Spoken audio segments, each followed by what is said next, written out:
Robert Duvall finally speaks up after 6 decades. There are 4 people I couldn't take it anymore. For more than 6, Robert Duvall has been one of the most famous people for decades, one of the most well-known legends in Hollywood. An actor who is famous for his amazing skills, honesty, and unqualified level of professionalism. He turned into a sign of commitment and art mystery, loved by both audiences and peers. But behind that calm, Duvall had a disciplined outside, but feelings he had never shown before. No. In an interview that shocked everyone, sent shockwaves through the movie business, the 94-year-old actor who won an Oscar has suddenly said something after decades of silence. No sound. Robert Duvall openly said who the 4 actors he couldn't stand were during his long and successful career. These were not merely small professional defiance, but deep-seated conflicts that once affected productions, changed the mood on site, and even changed the result of legendary movies for audiences thought they knew so well.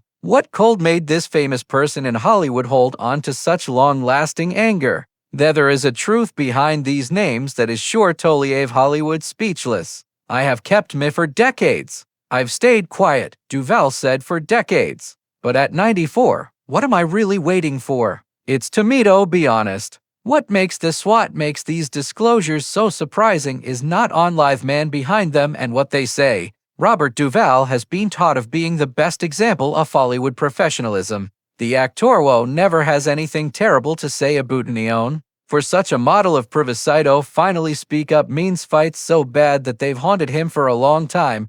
Get ready for the hard reality. Behind some of the most famous movies working together, they fought so hard that they hid in plain sight under legendary permanent that millions of people saw who never thought there was actual hatred seething just below the surface. This is the point of no return. What eventually made Duvall to speak out right before showing for names that have shocked waves through Hollywood. To get it, we need to find out what made this famous private actor to leave had a lifelong pact of quiet that he well kept. People who know him well say that for him, the trigger wasn't just one incident, but a deep thought about legacy, the kind of self-reflection that often appears in the concluding chapters of life. Robert got to a stage where he couldn't accept the version of a story being told about him, showed a long-standing friend who wanted to stay named. Duvall had watched a lot of Hollywood documentation and retrospectives turning tense, destructive relationships into stories of friendship turn interactions, into stories of friendship and harmony in art. It was a distortion that he could no longer handle. They say that the breaking moment commemorating a recent career tribute. Sitting Duvall saw the sequence from the audience after a slideshow of his most famous times. Many people told actors he had hated for a long time without anyone knowing. The people cheered. The narrator praised amazing partnerships and lifelong TIs, but Duvall stayed still, seeing fiction pretend to be true. I heard all that garbage about teamwork and respect for each other, he said later, told the person who was interviewing him. In the meantime, I couldn't stop thinking about how one-off host folks used to step on purpose in my lines just to mess up takes. And another time, someone tried to get me fired from what turned becoming one of my most definitive parts. Now that he's 94 and has an Oscar on his health, a lot of nominations, and a legacy that no one can argue with, Duvall made the decision to let go of illusions that Hollywood has painstakingly crafted, but his choice wasn't based on bitterness. It had a purpose. He wanted to talk for the next generation. Thesey said, "Young actors need to know the truth," said in a low voice. Even the most famous movies don't come from being perfect. Sometimes they're made in chaos, ego, and suffering. He said that in Hollywood, great performances don't always come from excellent relationships, always come from good interactions. Sometimes they show up even though the worst ones. That's the reality that no one, Duvall remarked, in a strong voice, that no one talks about it, and not backing down. With that, and in his proceeded from one thing to another in his usual direct way, from reflection to revelation, giving names that sent shockwaves through an industry that relies on polished pictures and roles that aren't expressed. And the first name has left even the most seasoned Hollywood speakers seasoned insider, Marlon Brando. "The most harmful ego I ever encountered," Duvall said without with it a second thought. The effect was immediate. Brando, the man who was called the best actor of all time, a revolutionary, a visionary who changed the way movies are made today, Duvall says that he is not a hero behind the curtain. Yes, he was smart, Duvall said yes. But he was also the most self-centered, harmful force I ever worked with. Someone who would mess everything up to prove he was right. He would ruin an entire production. Could. Their fight reached its peak on They Chase, 1966, was a crazy set. A movie that most people have forgotten about but brought Brando, Duvall, and Jane together. Robert Redford and Fonda. What the audience never saw was the psychological battlefield behind the camera. A fight for dominance that was so ferocious that left marks that would change Duvall's craft, his discipline, and his lack of trust of selfish actors for the rest of his life. Marlon would often change his performance from one take to the next, changing his delivery on purpose to make editing a living hell. Duvall told if he didn't agree with the director's vision, he'd purposely hurt other actor scenes, saying he was safeguarding the film's credibility. I named it what it definitely was: professional sabotage. The stress between them ultimately got to its breaking point at an important scene, Duvall's longest speech at the time, the one that could have made him who he was, a profession that is on the rise. Many people say that crew members who have since confirmed Duvall's story says that Brando did it over and over, made faint noises that messed up the scene behind the scenes during Duvall's takes. Noise not too obvious to damage the sound, but get away from the set. After the fifth he questioned him, Duvall, about the destroyed take, remembered. He just smiled and replied, "Maybe you should be stronger in your choices." Choices? That was Marlon. He would hurt you, then act like you're a failure. What makes this confession even more shocking how it breaks down the long-standing myth about their relationship. For a long time, Duvall has publicly praised Brando as one of his biggest influencers, all while keeping it to themselves, holding on to a lot of anger. The two will meet again in The Godfather, even though they never shared a scene. Making a judgment about manufacturing that in hindsight doesn't seem as random as it used to. Thought, watching taught me more. Duvall said that Marlon was the best, but what I discovered wasn't only about doing things. It was about respect. Smart doesn't make cruelty okay. This strange blend of respect, and Duvall didn't say anything since he was angry for so long. But this is still shocking. The first name on the list was a shock, but the second name was much more shocking. His list would show even more unexpected and much more intimate. James Caan, who was so competitive that cruelty. The second name on Duvall's listed a nerve in Hollywood, not just for who they were and for the history they shared. James Caan, his godfather, is also in the movie, who made Sonny Coral famous along with Duvall's calm, calculating Tom Hagen helped make what a lot of people still call one of the most real brotherly relationships ever caught on film. "Jimmy and I met at that bond on television," Duvall said, "and we accomplished it while barely talking to each other off camera." Duvall says that's acting. There was friction early on in rehearsals for Godfather when both men were trying to get ahead of each other in Francis the big group of Ford Coppola. Duvall came in ready as usual and professionalism, but said that Caan's competitiveness drove their approach and something darker. Jimmy wanted to win to the point of becoming mean. Duvall said he'd do everything to steal the show, wave his hands, make faces, and fling in gestures that aren't planned, always striving to attract the audience's attention away from wherever the scene was supposed to be Fordo. Things got really bad during the no famous family meeting scenario where Coralie's argument about going to war with the Tattalus. Duvall peacefully between takes talked about Tom Hagen's state of mind with Coppola till Caan cut him off. He said, with a smile and a quick jab, about thinking too much about the secretary job. Duvall claimed that was the time when friendship ended before it even began. At that point, I chose Tom Hagen would constantly keep a close eye on Sonny. Always be one step behind him while you study him. It worked because that's what a consigliere would do when faced with a Sonny is a hothead. What makes this revelation is so shocking because both men did a great job of hiding the ranger. Robert Duvall and his wife have been together for years. His co-stars seem to be best friends, having fun together on press tours, commemorating anniversaries and getting back together for the many tributes to The Godfather.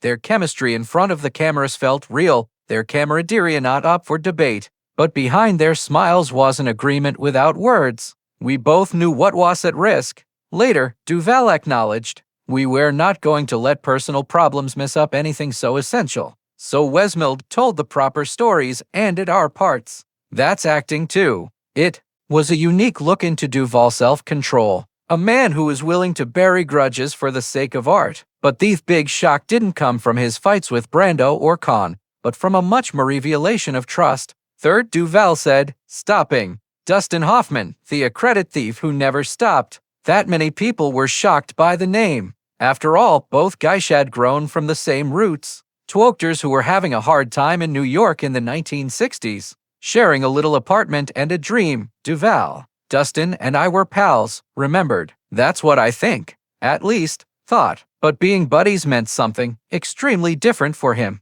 Their competition started out innocent. Two hungry actors following the same parts till Hoffman began, as Duvall phrased it, to borrow his work. I'd spend weeks making a character for an audition, Duvall said. Then Dustin would come in and use my exact delivery word for word. When he got that claim, I inspired him, which is what a sophisticated way of saying theft, the habit. Duvall said it didn't stop once Hollywood came to call. Even during True Grit in 1969, when Duvall was making his Hoffman is said to have helped band Ned Pepper called him again and over, this time for advice on voice and character work for Cowboy at Midnight. Both movies would go on to become classics, yet behind there was an unstated reality behind success. One Duvall said that the man's brilliance was built atop another stolen boat. I spent hours on such calls, helping him find. Duvall remembered Razzo Rizzo's voice, tone full of disappointment. Then I opened a magazine and read about Hoffman boasting that he made up the character be looking at homeless folks in New York for months.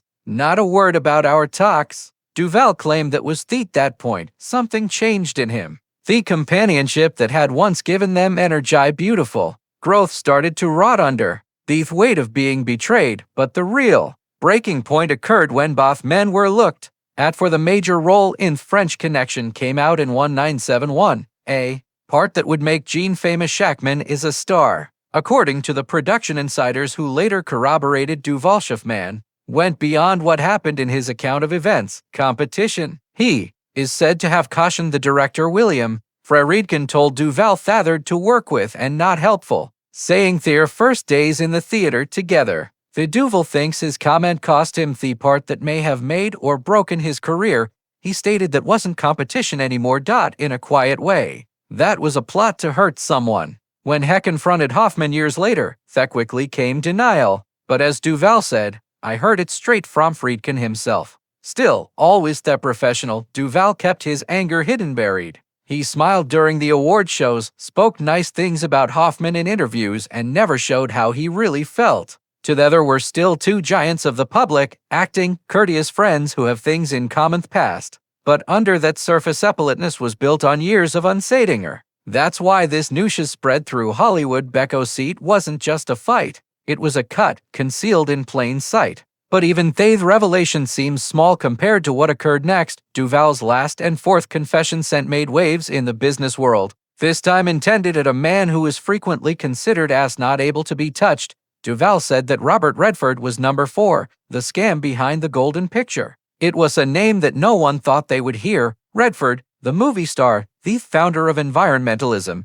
Sundance is the ultimate definition of art, honesty. But Duvall drew a much darker picture. Redford made the remark that was the perfect picture. The thoughtful artist, the activist, the champion of film that is not part of a studio. But the man I knew was something very different. A calculating Simone who takes advantage of situations. That's how Duvall put it. Him. A guy who treated crew members like furniture and other actors enjoy things that get in his way. Their uneasy friendship formed throughout the filming of The Natural, 1984. When Duvall played the sports with a caustic tongue, Max Mercy's writing is opposing Redford's Roy Hobbs, a legendary baseball player. What should have been a partnership between two Hollywood veterans suddenly fell apart into silence, anger. He would keep whole crews waiting for hours, Duvall remembered, voice tinged with anger. And not because he was acting like someone else. He was on the phone, taking care of business calls while everyone waited on the clock, squandering time in the sun. That's not dedication, that's being arrogant. As output slowed down as time went on, the tension grew. During important confronting situations between them, Duvall observed a worrying pattern in the character's pattern. He said that Redford started lobbying Barry Levinson, the director, to cuter take out the most important parts of Duvall's life. especially the ones where Max Mercy had the guts to do something to break through Roy Hobbs's noble veneer. Duvall said it was clear he couldn't do it, stand to share the spotlight. Any scene where someone immediately challenged him was no longer needed for the tale. This one about telling stories. It was about control. Duvall thought it was funny that angry. Redford played a famous person on screen. A reporter was plagued by the truth they saw. To show. Duvall spoke off screen. Redford was doing everything he could top at the same kind of truth to rest. He decided take over every frame. Duvall thought about it, and he succeeded not because seen it just talent, but also effect. What hurt the most was the being hypocritical.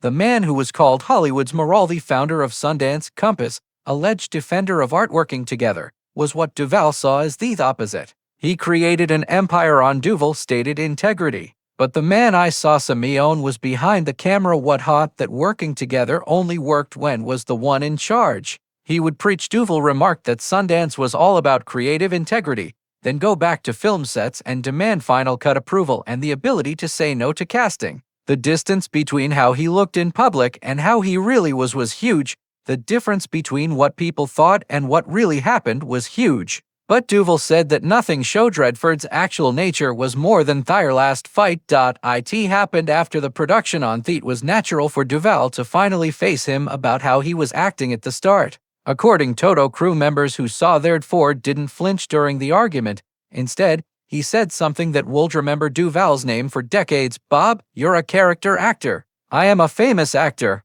We're not following the rules, the same rules. That moment became clear of everything. Duvall thought about it later. The scam behind the golden image became impossible to miss. I never thought about him the same way again. And with that, Duvall's disclosure broke one often of Hollywood's most important lies. For Robert Redford had been untouchable, the personification of grace, intelligence, and a strong sense of right and wrong. But coming from another Robert, just as famous for being honest and well-respected, this accusation hit differently. It didn't merely show how arrogant one dude is. It went against the whole concept of Hollywood nobility, which forced the industry to face the awkward gap between who stars say they are and who they really are. In the days that follow, Duvall's bombshell interview with Hollywood was in a state of turmoil. Part of it is disbelief, portion of the bill. People from both sides, the only living Hoffman and Redford names on Duvall's list, sent out polished diplomatic utterances that show surprise and tremendous admiration for Duvall's inheritance.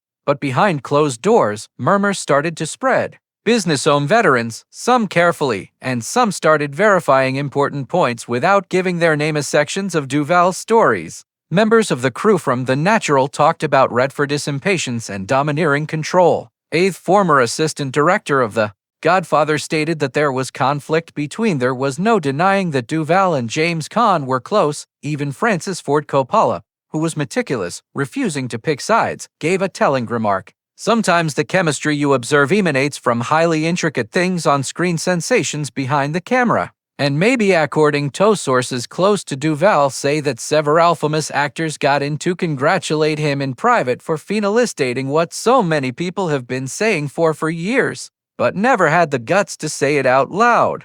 Hezade spoke the truth, according to one insider, said, and in this town, the truth is one thing that money can't buy or keep safe. Duvall appears relieved on his end, instead of feeling sorry after finally breaking his silence after decades. He delivered a short follow-up comment, evident that he didn't want to hurt or protect reputations, but to bring back the truth. Had time and public relations have written again in secret. I've given 60 years to this field and treated it with, his statement said, respect, and part of such respect is being truthful about both good and the bad of its real-life bad. These weren't small fights or tensions that pass. They were kept up, activities that influenced productions and people's livelihoods that deserve to be remembered as part of the true past, not the polished version that we all act like we believe. To have faith. Hollywood is still reeling from his revelations. One question that keeps coming up stays. Does it end after 60 years of silence? Does Duvall still have more to say? His last sentences of the interview alluded to just that. These four stood out. He spoke it softly. But they weren't the only ones. Hollywood has always been better at making up stories than dealing with realities. It's possible that now is the time for a little more genuine life. And that might be the most important part. Outside of theadlines and shockwaves, Duvall's confessions show something deeper about the business itself. How the image of harmony often covers years of warfare that is innovative and personal. His willingness to finally say who they are doesn't merely show a few broken friends.